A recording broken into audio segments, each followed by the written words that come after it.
Hello, welcome. Gratitude चॅलेंजच्या आजच्या आपल्या 15व्या भागामध्ये मी तुम्हा सगळ्यांचं मनःपूर्वक स्वागत करते. आजचं आपलं चॅलेंज आहे ते म्हणजे आपल्याला निसर्गाला थँक्यू म्हणायचं आहे.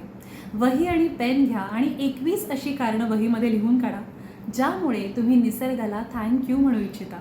मला आठवतं उन्हाळ्याच्या सुट्टीमध्ये माझ्या लहानपणी आम्ही कोकणातल्या आमच्या गावी जायचो आणि तिकडे मनसोक्त आंबे, फणस खायचो.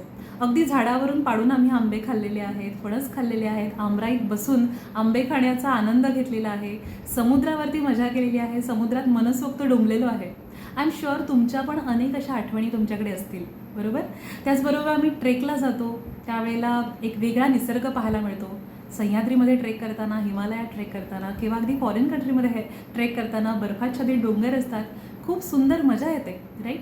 सो अशा सगळ्या क्षणांना तुम्हाला आजच्या दिवशी आठवायचं आहे आणि ते जे क्षण तुम्ही जगलेले आहात, निसर्गामध्ये राहून तुम्ही स्वतःच्या ज्या डिव्हाइन एनर्जीशी कनेक्ट झालेला आहात ना, डिव्हाइन फेमिनिन एनर्जीशी कनेक्ट झालेला आहात, त्या एनर्जीला तुम्हाला फील करायचं आहे आणि ती कृतज्ञता जी तुमच्या मनामध्ये दाटते आहे ती तुम्हाला कागदावरती उतरवायची आहे. ओके, हे चॅलेंज नक्की पूर्ण करा.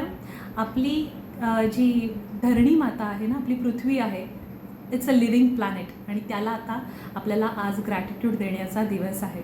ठीक आहे, सो तुमच्या मनामध्ये काय भावना निर्माण झाल्या मला जाणून घ्यायला नक्की आवडेल. माझ्याबरोबर शेअर करा. मी तुम्हाला उद्याच्या व्हिडिओमध्ये भेटेन. तोपर्यंत take care. God bless you.